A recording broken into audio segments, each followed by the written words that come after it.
దివ్యాత్మ స్వరూపులారా, ఆత్మబంధువులారా, ఇంతవరకు ఆత్మ సోదరులు తమ అమూల్యమైనటువంటి ఆధ్యాత్మిక విషయాలను మన ముందుంచినారు. చివర నా వంతుంది 9 గంటలు అవుతుంది. ఇక గంట తర్వాత సంగీతం, ఆర్కెస్ట్రా, భక్తి తత్వాలు వినిపిస్తారు. ఈరోజు పరమ పవిత్రమైనటువంటి దినం. నిన్నటి రోజు కూడా పరమ పవిత్రమైనటువంటి దినం. ఎందుకంటే నిన్నటి రోజు మరి ఈ రోజు ఇద్దరు మహానుభావులు ఉద్భవించినటువంటి పుణ్య దినం. నిన్నటి రోజు అరేబియా దేశంలో పుట్టి పెరిగి తన జ్ఞాన జ్యోతిని ప్రపంచానికి ప్రసాదించిన ఒక మహానుభావుడు మహమ్మద్ ప్రవక్త పుట్టిన దినం. ఈరోజు భారతదేశంలోనే పుట్టి హిందూ మహమ్మదీయుల ఐక్యమత్యం కొరకు తన జీవితాన్ని త్యాగము చేసిన ఒక మహా మనిషి పుట్టినటువంటి దినం. ఇది గురునానక్ జన్మ దినం. ఈరోజు ఈ మహానుభావుల భక్తి ప్రపత్తులతో కూడినటువంటి శ్రద్ధాంజలులను నేను స్వయంగా మీ అందరి పరంగా వాళ్ళకు అర్పిస్తున్నాను. ఆ మహానుభావులు దైవాంశ సంభూతులు, దివ్య పురుషులు మరియు ఇతర మహానుభావులు వాళ్ళ యొక్క కృపా కటాక్షములు సదా మా పైన ప్రసరిస్తారని, ఆశీర్వదిస్తారని హృదయపూర్వకంగా విశ్వసిస్తున్నాను. ఈరోజు కార్తీక పౌర్ణిమ. ఈ సందర్భంలో కొన్ని ఆధ్యాత్మిక విషయాలను మాట్లాడతాం. మానవ జన్మ ఎందుకు వచ్చింది అంటే తిని త్రాగి నిద్రించేదానికి కాదు, ఆ సర్వేశ్వరుని పొందేదానికి ఈ జన్మ ఉంది. ఆ చిదానందుని, ఆ జ్యోతి స్వరూపుని, ఆ పరాత్పరుని దర్శించేదానికే ఈ మానవ జన్మ లభించింది. మనిషికి వ్యక్తి అని పిలుస్తారు. ఎందుకు పిలుస్తారు? వ్యక్తము చేస్తాడు కాబట్టి వ్యక్తి అంటారు. ఏం వ్యక్తం చేస్తాడు? తనలో ఉన్న అవ్యక్తంగా ఉన్న దివ్యత్వాన్ని వ్యక్తం చేస్తాడు కాబట్టి మనిషిని వ్యక్తి అని చెప్పారు. లోపల అవ్యక్తంగా ఉంది ఆ బ్రహ్మతత్వం. ప్రతి ఒక్క మనిషిలో ఉంది ఆ తత్వం. దాన్ని వ్యక్తం చేయాలి ప్రతి మానవుడు. ఇది ప్రతి మనిషి యొక్క ఆద్య కర్తవ్యం. ఇది అందుకే ఈ జన్మ వచ్చింది. తిని త్రాగి నిద్రించేదానికి కాదు. సామాన్యంగా అంటారు వేదాంతులు, పుణ్య పురుషులు, అనుభవజ్ఞులు అంటారు. ఏమని? పరమాత్ముడు మనిషికి చాలా దగ్గరలోనే ఉన్నాడు అని అంటారు. మరి దగ్గరలో ఉన్నటువంటి ఆ పరమాత్ముడు ఎందుకు కనబడడం లేదు? ఇది ఒక ప్రశ్న. ఇది ఎంతమంది చూశారు ఆ పరాత్పరుని? ఎందుకు కనబడడం లేదు? వాడు చాలా దగ్గరగా ఉన్నాడంట, చాలా అతి సమీపంగా ఉన్నాడు ఆ పరమాత్ముడు. మరి ఎందుకు కనబడడం లేదు? దీనిలో ఏమో లోపం ఉంది కాబట్టి కనబడడం లేదు. అందుకే అంటారు, నీ లోపల శత్రువులు దాగినారు, ఆ పరాత్పరుని శక్తి అనే రత్నాన్ని దొంగలించేదానికి ప్రయత్నం చేస్తున్నారు కాబట్టి నీకు కనవడం లేదు. దాన్నే అరిషడ్ వర్గాలు అని అంటారు. కామః క్రోధశ్చ లోభశ్చ దివ్యేతి స్థంతి తస్కరాః జ్ఞాన రత్నాపహారాయ తస్మాత్ జాగ్రత్త జాగ్రత్త. కామము, క్రోధము, లోభము, మోహము, మదము, మత్తము అన్నటువంటి అరిషడ్ వర్గాలు ఉన్నాయి.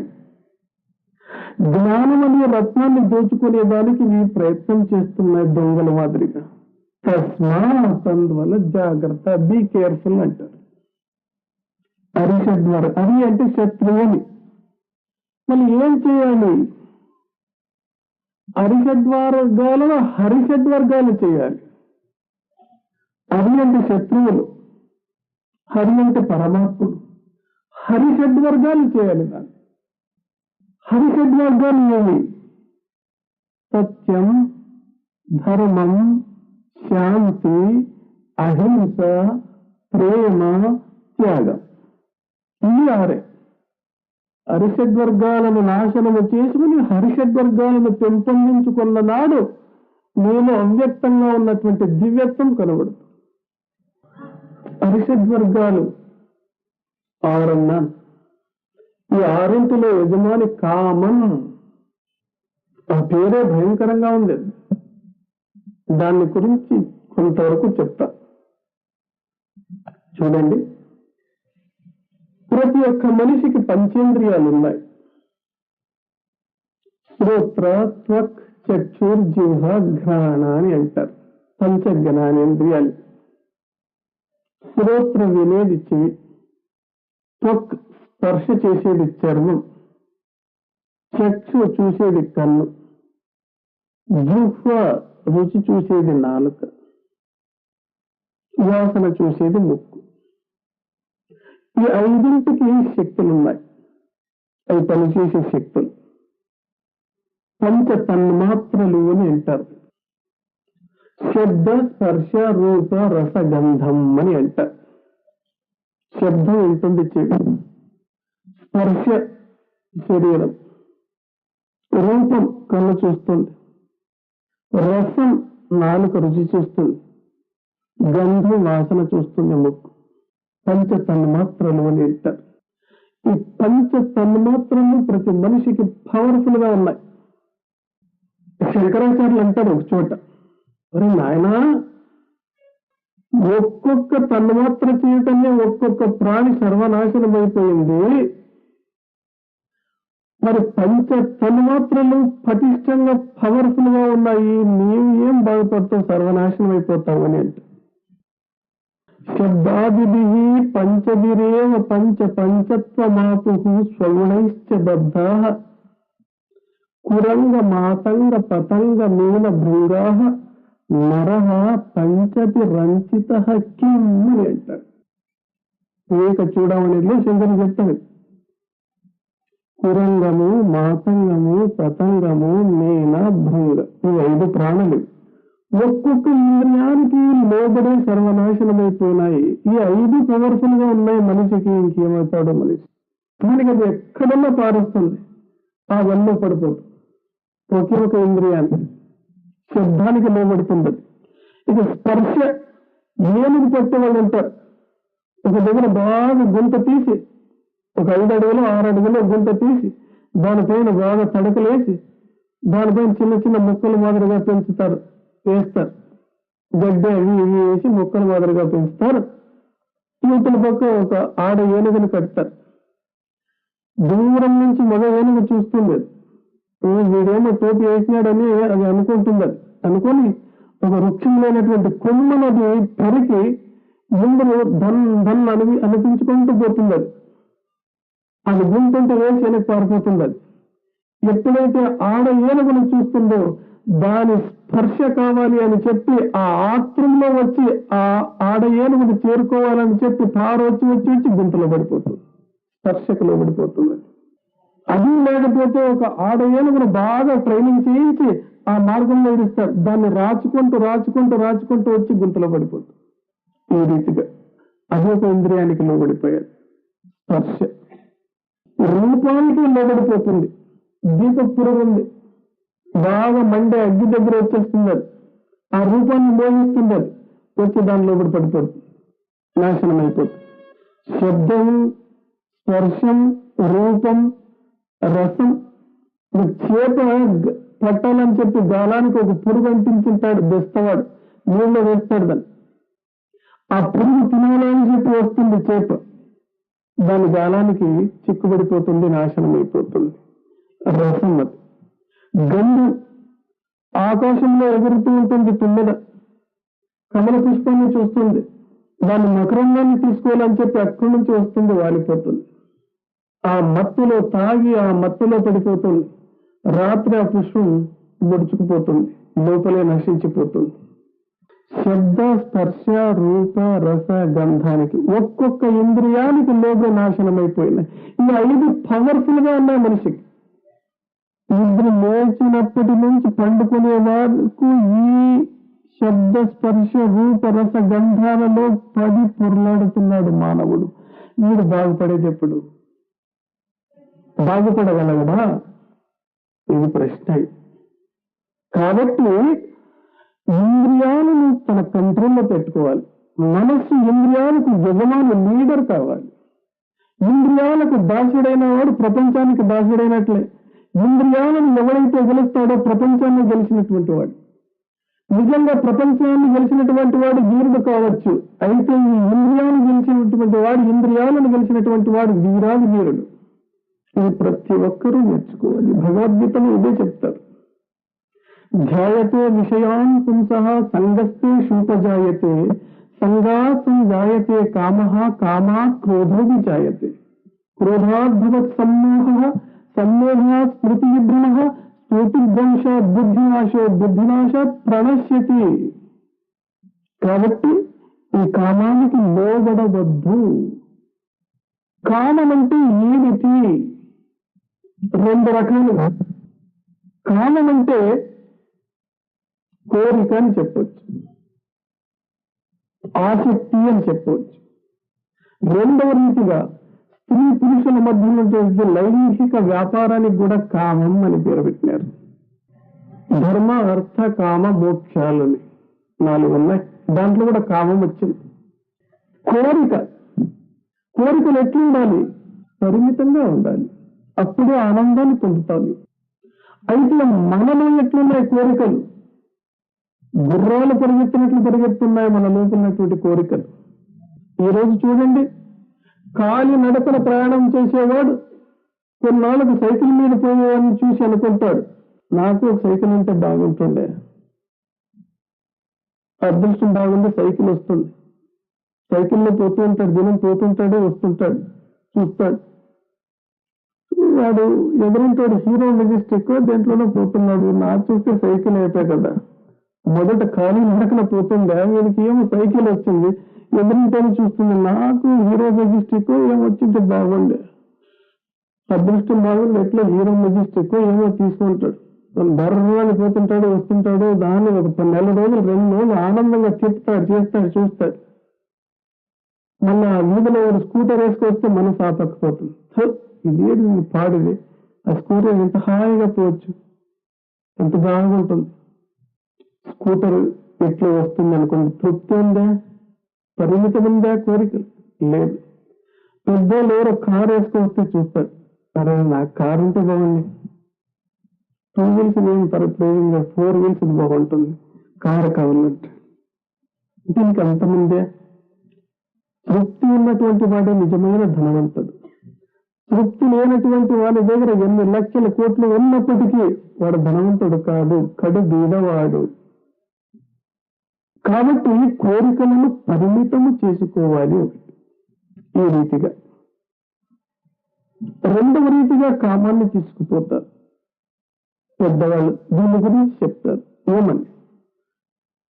స్త్రీ పురుషుల మధ్య ఉన్నటువంటి లైంగిక వ్యాపారం ఉంది, దానికి కూడా కామం అని పేరు పెట్టారు. ఈ కామం అనేది పెద్ద మాయ. దీన్ని జయించాలి. ఆత్మశక్తి, గురువు యొక్క కృప 2 ఉన్నటువంటి వాడిని దీన్ని జయించేది. స్త్రీకి పురుషుడు మాయ, పురుషునికి స్త్రీ మాయ. కామాన్ని జయించాలి. కామానికి దాసుడే సర్వనాశమైనటువంటి వాళ్ళు చరిత్రలు, పురాణాల్లో, శాస్త్రాల్లో వేడుకున్నారు. జయించేది కాదా? ఒక సందర్భంలో పెద్ద పెద్ద వాళ్ళకు మాత్రం పండితులకు, తపస్సులకు, వేదాంతులకు ఈ కామం ఏమి చేయదు అనే భావం ఉండేది. వేరే వ్యాసుల వాళ్ళు చెప్తూ ఉన్నారు, జైమిని మహర్షి రాస్తూ పోతున్నాడు. ఒక సందర్భంలో వేద వ్యాసుల వాళ్ళు చెప్తారు, బలవాన్ ఇంద్రియ గ్రామో విద్వాంసం నాపకర్షతి అని అంటారు. అపకర్షతి అంటాడు. దానికి జైమిని మహర్షి ఆలోచించేస్తాడు, బలవాన్ ఇంద్రియ గ్రామం విద్వాంసం నాపకర్షతి అని ఉండాలి, అపకర్షతి అని ఎట్లా చెప్పాడు? దీని అర్థం ఏమంటే ఇంద్రియ గ్రామం, ఇంద్రియములకు సమూహము విద్వాంసుని కూడా ఆకర్షింపజేస్తుంది అని వేదవ్యాసుల వాళ్ళు చెప్తే, జైమిని ఋషి అంటాడు, ఏమి స్వామి విద్వాంసుడు అంటే ఏమనుకున్నావు, పండితుడు అంటే ఏమనుకున్నావు, వేదాంతి అంటే ఏమనుకున్నావు? వేదాంతుని, పండితుల్ని, మహాత్ముల్ని ఈ ఇంద్రియాలు ఏమైనా ఉలలో వేసుకుంటావా? ఇది తప్పు. ఇది నాపకర్షతి అని ఉండాలి అని అంటే వేదవ్యాసుల వాళ్ళు ఆలోచించేసి, నాయన ఈ రోజుకు చాలు డిక్టేషన్ చాలు, మరలా రేపు రాస్తూ అంట నిలిపేసి అంట. సరే నిలిపేస్తారు. ఇద్దరు గురు శిష్యులు భోంచేస్తారు. నాయన నేను కొంచెం గ్రామం పోయిస్తాను, పక్కూరు పోయిస్తాను, ఆశ్రమం జాగ్రత్తగా కాపాడు. అట్లే స్వామి పోయారంటే స్వామి వెళ్ళిపోతారు. జైమిని మహర్షి ఒక్కరే ఉంటారు. 9 రోజు 7 గంటలకు వర్షం జల్లులుగా పడుతుంది. ఒక సుందరమైనటువంటి స్త్రీ ఆ ఆశ్రమానికి వస్తుంది. జైమిని మహర్షి చూస్తాడు, ఒంటరిగా స్త్రీ వచ్చింది. ఆ వచ్చి స్వామి నమస్కారం అంటుంది. ఎవరు నువ్వు అని అంటాడు. స్వామి పెరుగురికి పోవలసింది, నేను వర్షం పడతా ఉంది పోలేకున్నాను, వర్షం నిలిచేదాకా ఇక్కడే ఉంటాను, తర్వాత పోతాను. స్త్రీలకు ఆశ్రమములో స్థానము లేదో వెళ్ళిపో అంటాడు. ఏం స్వామి ఇటువంటి సమయంలో పొమ్మంటారు కదా, మీరు మహాత్ములు, దైవాంశ సంభూతులు, కష్టంలో ఉన్నటువంటి వాళ్ళని ఆదుకోవాలి, క్షమించండి స్వామి, ఇంకో అర్ధగంట వర్షం నిలిచేది వెళ్ళిపోతాను అని. సరే నువ్వు పక్క రూమ్ ఉంది కదా, ఆ రూమ్ లో పో, వాకిలు వేసుకో, వాకిలు తీయొద్దు అంటాడు జైమిని మహర్షి. సరే అని చెప్పి పక్క వాకిలు వేసుకుంటుంది, ఇంకా తీయదు. కొంతసేపు అవుతుంది. జైమిని మహర్షి ఆలోచన చేస్తారు, ఏమి ఆ సుందరమైనటువంటి రూపము, ఏమి ఆ కంఠము, ఇంతవరకు అటువంటి సుందరమైనటువంటి రూపాన్ని నా జీవితంలో చూడలేదే, స్త్రీకు ఇంత అందం ఉంటుందా, అబ్బా నాకు తెలియదే అని ఆలోచన చేస్తాడు. కాదు, ఆమె ముఖం పూర్తిగా చూడలేదు కదా, నేను చూసింటే బాగుండేమో, ఎట్లా చూసేది? మరలా మనసు వివేకం చెప్తుంది, స్త్రీల గురించి ఆలోచన చేస్తా, మూర్ఖుడా లోపల నుంచి ఆన్సర్, నువ్వు యోగి సన్యాసి, నువ్వు ఏమి తింట అని చెప్పి లోపల ఆన్సర్. మళ్ళా క్వశ్చన్, అటువంటి సుందరమైనటువంటి రూపం, అబ్బా చూసే తీరాలి, వివేకాన్ని అదును కొట్టే, చూసే తీరాలి, ఏమన్నాక ధ్యాయతో విషయాన్ పుంసః సంగస్తే శోపజాయ సంగా సంజాయతే కామ ప్రారంభమా. వచ్చి తలుపు కొడతాడు, నారీ నారీ తలుపు తీ, నారి కాదు మారి, అది తీసే కదా తలుపు తీ, ఒప్పుకుంటాడు తలుపు తీ. ఆశ ఎక్కువైపోతుంది, ఆ రూపాన్ని చూసే తీరాలి, ఆ కంఠం మరొకసారి వినాలి, ఆ రూపాన్ని చూడాలి. ఇంకా అర్ధగంట గంట తలుపు తీరు, వద్దని చెప్పినాడు కదా మొదట, తీరు. సరే అని చెప్పి పైకి ఎక్కుతాడు. ఋషి పైకి ఎక్కి ఆ కప్పు, ఆ పైన కప్పింటారు కదా, అదంతా తీసి, ఆ గడ్డి అవి ఇవి కప్పింటారు కదా, అది తీసి పైన నుంచి కింద దిగుతాడు లోపలికి. వెనక భాగం మాత్రం కనబడుతుంది. ఆత్మము ఆ రూపాన్ని చూడల్లా, ఆ మబ్బుల్లో చూడలే స్త్రీగా అని చెప్పి ముందు వస్తాడు. అక్కడ ఏం లేదు, తెల్లటి పొడుగాటి గడ్డం ఉంటుంది. చూస్తాడు, దగ్గరకు వచ్చి చూస్తాడు, నాయనా బలవాన్ ఇంద్రియ గ్రామో విద్వాంసం అపకర్షతి కదు అంటాడు. స్వామి చెంబులు కొట్టుకోలేదు. విద్వాంసం అపకర్షతి కాదు, నాపకర్షతి నాపకర్షతి నాపకర్షతి, నన్ను కూడా విడిచిపెట్టలేదు. ఇది కామం. ఇది ఎంత పవర్ఫుల్ గా ఉంటుంది. ఇది పండితుడే కాదు, యోగినే కాదు, సన్యాసే కాదు, ఎవరినైనా కానీ ఈడ్చి కొడుతుంది. కాబట్టి ఎట్లుండాలి? చాలా హెచ్చరికగా ఉండాలి. నాకేమి చేయదు, నేను మాయను గెలిచినాను, మాయను గెలిచి ఈడ్చి కొడుతుంది. కాబట్టి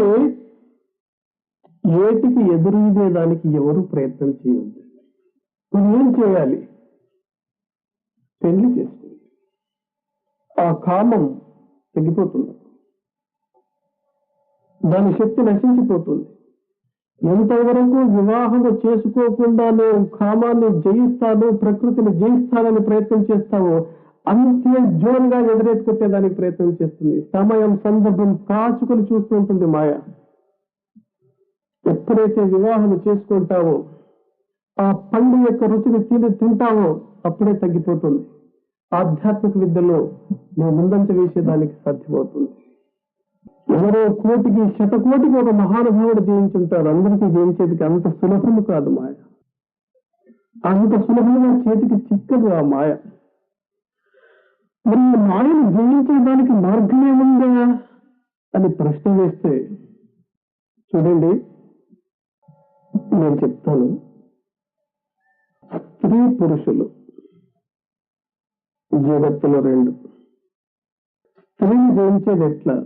పురుషుడు. పురుషుణ్ణి స్త్రీ జయించేది ఎట్లా? అర్థం ఆధ్యాత్మిక మార్గంలో ముందంజ ఇక్కడ దొరికిపోతుంది. రెండే విషయాల్లో బాగుంటే మోక్షం అరచేతిలోనే వచ్చేస్తుంది, మీకు దగ్గరగా వస్తుంది. ఒకటేమి, స్త్రీని పురుషుడు జయించాలి, పురుషుడు స్త్రీని జయించాలి, మాయను జయించాలి. 50% అక్కడ గ్రాంట్ అయిపోయింది. ఇంకా 50% కాంత అయిపోయి కనకం, ధనం, ఇవి రెండింటినీ జయిస్తే అయిపోయింది. గురు యొక్క అనుగ్రహం ఆటోమేటిక్ గా అవుతుంది, మీకు మోక్షం దొరుకుతుంది. రెండిట్లోనే సూక్ష్మంలో ఉంది మోక్షం. ఇది మరి స్త్రీని పురుషుడు, పురుషుని స్త్రీ జయించేది ఎట్లా? ఒకసారి రావణుడు సీతాదేవిని తీసుకుపోతూ ఉంటే ఆమె నగలన్నీ తీసి మూట కట్టి కింద వేసేస్తుంది. హనుమంతుడు తీసుకుంటాడు. రావణుడు లక్ష్మణుడు వస్తారు. హనుమంతుడు ఆ మూట తీసుకొస్తాడు. స్వామి, ఎవరో స్త్రీ ఏడుస్తూ కింద వేసిందే, చూడండి ఇది మీకు సంబంధమైనదేమో. ఏడుస్తున్నాడు రాముడు. లక్ష్మణుడు అందుకుంటాడు, చూస్తాడు. నాహం జానామి కేయూరే, నాహం జానామి కుండలే, నూపురేత్యది జానామి, ఈ మాట అంటాడు. నేను ఈ కేయూరములు, కడియములు, దండ కడియములను గుర్తుపట్టలేను, ఈ కుండలాలను గుర్తుపట్టలేను, ఈ కాళ్లకు వేసినటువంటి నూపురలను మాత్రం నేను గుర్తుపడుతున్నాను. ఇది నా వదినకు సంబంధించినటువంటి సీతామహాదేవి. అటువంటి సద్గుణ సంపన్నుడు, మహానుభావుడు, శ్రీరామచంద్రుని యొక్క తమ్ముడు, పరమ పవిత్ర పతివ్రత అయినటువంటి సీతమ్మ గారి ముఖము నేను చూడలేదు అంటాడు. చూడు, తల్లితో సమానమైనటువంటి తన వదిన ముఖాన్నే చూడలేదు. మళ్ళీ ఏం చేస్తున్నాడు? ఏం చూస్తున్నాడు? ఆ పాదాలను చూస్తున్నాడు. అటువంటి మహానుభావుడు ఆ రీతిగా చెప్తే, ఈరోజు స్త్రీ పురుషులు ఎలా ఉండాలి? స్త్రీని పురుషుడు, పురుషుడు స్త్రీ కంటిలో కన్ను పెట్టి చూడవద్దండి. ఇది గుణపాఠం. ఇది కన్ను చాలా చెడ్డది. ఒక్కసారి కంటితో చూసి తర్వాత కాళ్ళ దగ్గర నీ దృష్టి పెట్టి మాట్లాడు స్త్రీతో. స్త్రీకి కూడా ఇదే నా సలహా. కంటితో చూడు, కాళ్ళ వైపు చూడు, కాళ్ళ వైపు చూడు, మాట్లాడు. నీకు ఏ కాలము అడ్డరాదు. ఎప్పుడైతే కన్నులలో కన్ను పెట్టి చూసి మాట్లాడతావో కామ ప్రకోపం అవుతుంది, సర్వనాశం అయిపోతుంది. అంటే ఈ రోజు స్త్రీ పురుషులు ఆ రీతిగా ఉన్నారా? పిచ్చల విడిగా ప్రవర్తిస్తున్నారు.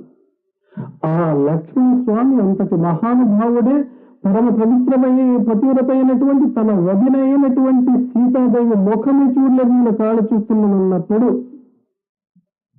స్త్రీ పురుషులు ఎలా జీవించాలి ఒక ఆదర్శాన్ని నేర్పినాడు మహానుభావుడు. అందులో ఆ సత్తా, ఆ శక్తి, ఆ ధైర్యం, నేను పరస్త్రీని చూస్తే తల్లిగా భావిస్తాను, సోదరుగా భావిస్తానని ఆత్మవిశ్వాసం ఉంటే చూడు. నువ్వు పరీక్ష చేసుకో, పరస్త్రీని చూడు, చూసిన తక్షణమే నా తల్లి, నా సోదరనే భావం నీలో మొదలితే అట్లే కంటిన్యూ చేసుకోవచ్చు. నీ లోపల మనసులో ఏమైనా కొంచెం పెనుగాలి తుఫాను వీచనా విడిచిపెట్టు, కాలు వైపు చూడు. స్త్రీ కళ్ళల్లో కళ్ళు పెట్టి చూడవద్దు. స్త్రీకి కూడా ఇదే నా సలహా. పురుషుని పాదాల వద్ద దృష్టిని సారించి నువ్వు మాట్లాడు. పరస్త్రీలతో మాట్లాడేటప్పుడు చాలా హెచ్చరికగా మాట్లాడండి. స్త్రీ ఒంటరిగా ఉన్నప్పుడు ఎట్టి సందర్భంలోనూ మాట్లాడవద్దు. వెళ్ళిపో. దీన్ని ఆచరణలో తీసుకురావాలి. ఇది ఆచరణ లేని నాడు నీవు ఆధ్యాత్మిక మార్గంలో ఒక్క అడుగు కూడా ముందుకు వేయలేవు, ఏమేమి సాధించలేవు. లేవు.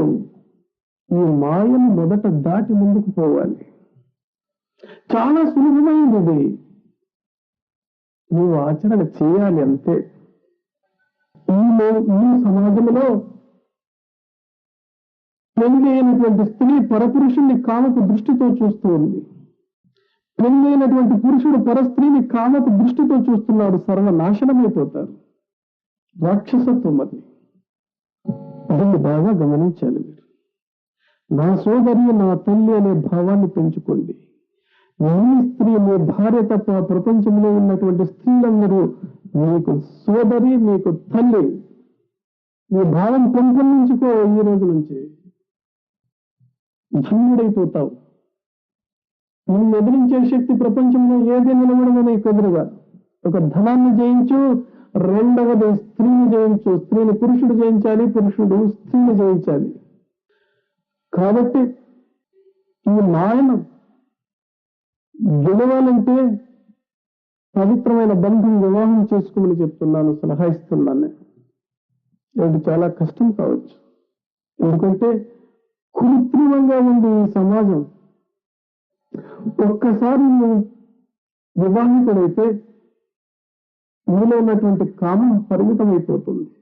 నీలో అటువంటి చెడ్డ భావాలు వచ్చేదానికి అవకాశమే లేదు.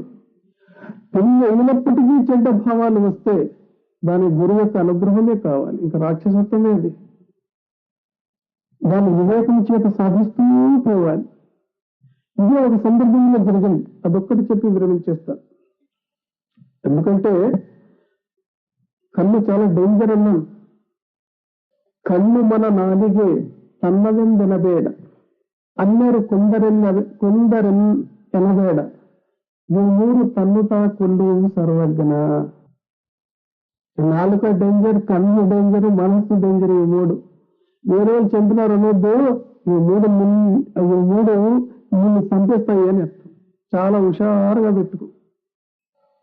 అన్య సత్యను కండు తన్న హెత్తవళెందు మన్నిసి నడివ మనుజయ్య ఇహ పరది మున్న భేగల్ల సర్వజ్ఞ. పరస్త్రీని చూసి తన తల్లి, తన సోదరి అని భావించినటువంటి వాడికి ముందు భేదే లేదు అన్నాడు. ఇటువంటివి ఆచరణలో తీసుకురండి. మీరు చూడండి మీ జీవితం ఎలా ఉంటుందో. వివాహం అయినప్పటికీ పరస్త్రీని కామపు చూపుతో చూసినటువంటి వాడు రాక్షసుడు అన్నాను నేను. ఇటువంటి రాక్షసుల సమాజంలో ఎంతమంది ఉన్నారు? చెడ్డ సంస్కారం లోపల ఉంటాయి. ఆ భావం ఆ రీతి. స్త్రీలు కూడా విచ్చల విడిగా పరపురుషులతో మాట్లాడుతున్నారు. ఈరోజు భయం లేదు, సిగ్గు లేదు. చూపులో చూపు పెట్టి మాట్లాడుతున్నారు. హీనమిది. అటువంటి లక్ష్మణుడే చెప్పాడు, తల్లి లాంటి వదిన పాదాలు చూశాను కానీ వేరే దేహంలోని వేరే భాగాలు చూడలేదు. వేరే స్త్రీలు ఏ రీతిగా ఉండాలి పరపురుషులతో కొంచెం ఆలోచన చేయండి. చిన్న ఉదాహరణ, ఒక రాజు 5-6 మంది భార్యలు సుఖ సంతోషాలతో ఉన్నాడు.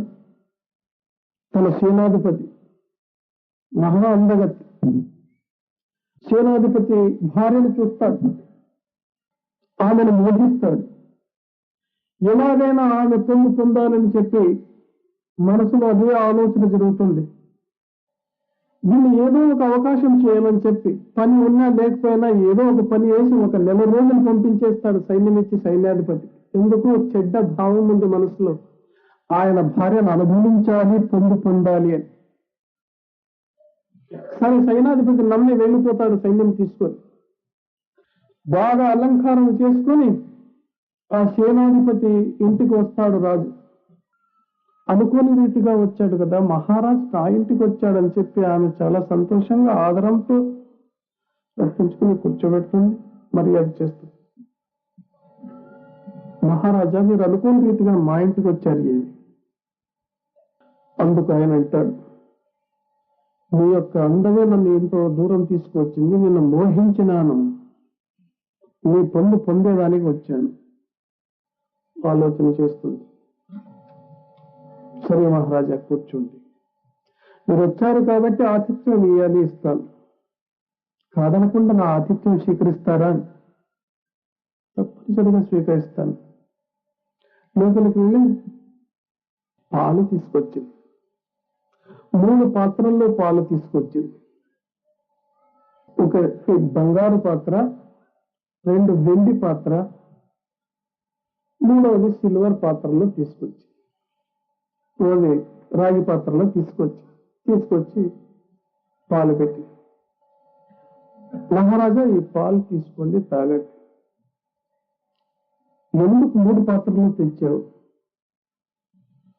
ఏలిన వారు కోపపడకూడదు, చాలా సంతోషంగా భక్తిగా తీసుకొచ్చాను, నేను 3 తాగాలి.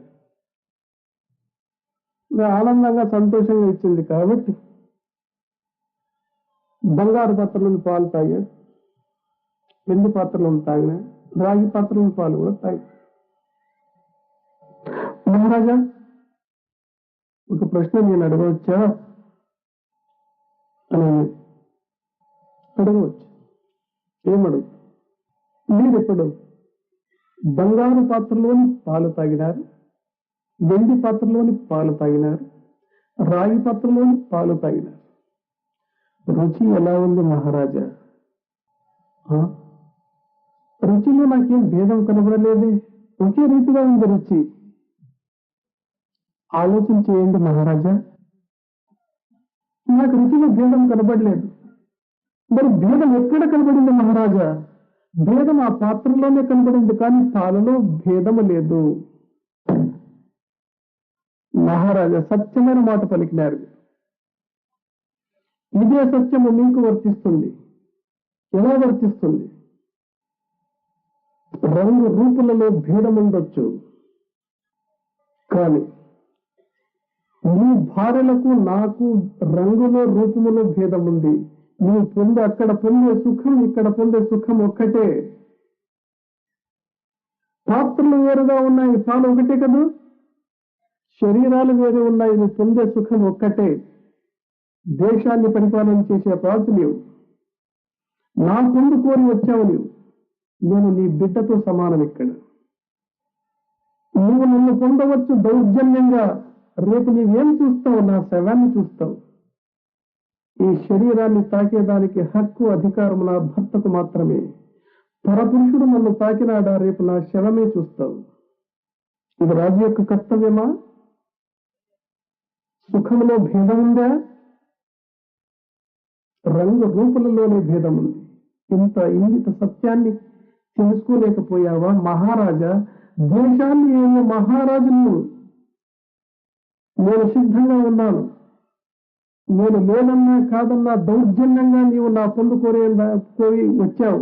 ఇష్టానుసారం చేసుకోవచ్చు. మహారాజుకు ఈ ఉత్తరాన్ని విన్నాడు. బుద్ధిమంతుడు, తెలుసుకున్నాడు. ఎన్నో శాస్త్రాలు చదివినాను, ఎన్నో పురాణాలు చూశాను, ఎంతో పెద్ద పెద్ద మంది. ఇటువంటి చిన్న సత్యాన్ని, నగ్న సత్యాన్ని ఎవడూ చెప్పలేదు. సాష్టాంగ నమస్కారం చేశాడు. నిన్ను మించిన గురువు నాకెవరూ ఇంతవరకు కనబడలేదు. ఈ రోజు నుంచి నా భార్యల తప్ప పరస్త్రీలంతా నాకు తల్లితో సమానం. ఆ సత్యాన్ని ప్రతి ఒక్కరికి వర్తిస్తుంది. ప్రతి ఒక్కరూ ఈ విషయాన్ని బాగా వివేకంతో ఆలోచన చేసి చూడండి, సత్యం మీకు గోచరిస్తుంది. అందువల్ల ఇది మన జీవితంలో పరస్త్రీని మాతృమూర్తిగా, సోదరిగా భావించాలి. అప్పుడే ఆధ్యాత్మిక రంగంలో ముందంచ వేసేదానికి సాధ్యమవుతుంది. ఎన్నో శాస్త్రాలు, ఎన్నో పురాణాలు, ఎన్నో యోగాలు ఏమేమో చేశారు. అయినప్పటికీ ఎంతో మంది ఈ మాయను జయించలేకపోయారు. నిజంగా ఈ కామిని కాంచనములను జయించిన వాడే నిజమైనటువంటి యోగి అని దృఢంగా చెప్పగలను నేను. ఎందుకంటే ఈ కాముడు లోపల ఉన్నంత వరకు రాముడు దగ్గరకు రాలేడు. ఈ కామాఖ్యలో రాస్తున్నారు. లోహం మదం మొత్తం డైరెక్ట్ ఫ్రెండ్స్. వాడు ఒక లీడర్ పోయినాడంటే వెంట వాళ్ళంతా పడిపోతాడు. అప్పుడు రాముడు లోపల చోటు చేసుకుంటాడు, హృదయంలో నివసిస్తాడు ఒకరే రాముడు. ఇది కామం. పరిషత్ అది అంటే శత్రువులు ఉన్నారు. దీంతో మొత్తం అయితే కామం. తర్వాత ఉపన్యాసంలో క్రోధం ఎట్లుంటుంది, లోహం ఎట్లుంటుంది, మోహం ఎట్లుంటుంది, మదం ఎట్లుంటుంది, మొత్తం ఎట్లుంటుంది, ఒక్కొక్క ఉపన్యాసం ఒక్కొక్క విషయాన్ని గురించి తెలుసుకుంటాం. 6 విషయాలను 6 పరిషత్ వర్గాలను బాగా తెలుసుకొని జీవితంలో హృదయం నుంచి వీళ్ళని నాశనము చేసి దూరము పోయిన వాడు ఆ హరిషత్ వర్గాన్ని లోపలికి చోటు చేసుకుంటాయి. సత్యం, ధర్మం, శాంతి, ప్రేమ, అహింస, త్యాగమయ హరిషత్ వర్గాలు. అప్పుడు జీవనం ధన్యమైపోతుంది. అన్నిటికీ సద్గురువుల యొక్క పరిపూర్ణమైనటువంటి కృపా కటాక్షాలు కావాలి. నేను సాధిస్తానని కర్తృత్వం బయటకు వచ్చేది కావాలి. దేశంలో ఉన్నటువంటి శత్రువులు జయించాలి. సద్గురు యొక్క అనంతమైనటువంటి కృప కటాక్షాలు దీనికి కావాలి. అటువంటి కృప కటాక్షము, ఆశీర్వాదము, సద్గురువులు సదా మన పైన ఉంచి ఈ జీవిత బాటలో ఒడగుడుకులు లేకుండా చాలా సునాయాసంగా గమ్యాన్ని చేర్చేయడానికి అవకాశం కల్పిస్తారు, ఆశీర్వదిస్తారని ఆశిస్తూ అటువంటి కృపా కటాక్షములు మీ అందరితో ఉండాలని చెప్పి సద్గురువులను వేడుకుంటూ నా యొక్క ఉపన్యాసాన్ని విరమిస్తున్నాను.